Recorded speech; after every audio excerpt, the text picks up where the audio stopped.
এই তো ফাইনালি আমরা ইয়ামথাং ভ্যালি পৌঁছলাম। 12,000 ফিট উপরে। এখান থেকে জিরো পয়েন্ট হচ্ছে 27 কিলোমিটার। আর ইয়ামথাং ভ্যালিতে এই সময় এত বরফ থাকে না, যেহেতু কালকে তার আগের দিন বৃষ্টি হয়েছে, তার জন্য এতটা বরফ। তোমাদের দেখাচ্ছি এই জায়গাটা। ওই যে দেখতে পাচ্ছ, দূরে দেখতে পাচ্ছ বসার জায়গাগুলো আছে, ওগুলো সব বরফ ঢেকে গেছে। ওই জায়গাগুলো সবাই বসে, ওই জায়গাটা পুরো বরফে ঢেকে গেছে। ওই জায়গাটা অত বরফ থাকে না। প্রচুর প্রচুর বরফ পড়েছে এবারে ইয়ামথাং ভ্যালিতে। জিরো পয়েন্টও বেশি বরফ এর থেকে মারাত্মক বরফ পড়েছে। এই হচ্ছে আমাদের গাড়ি, 3টে গাড়ি। ওদিকে দাঁড়িয়ে আছে গৌতম, পুলক, উত্তম, চিকি, কৈলাস।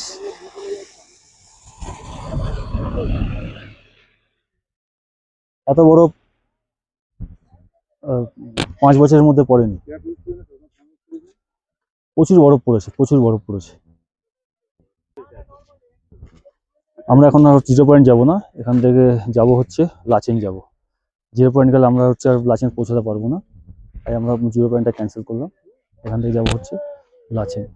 আর যারা বাইক নিয়ে আসছো তারা যদি পারো হচ্ছে অফরোড টায়ার লাগিয়ে নেবে, কেননা রাস্তায় এতটা আইস আছে, আর আইস এতটা শক্ত হয়ে আছে, যদি যদি তোমরা অফরোড টায়ার না লাগাও গাড়ির চাকা স্কিড করতে পারে, করছে।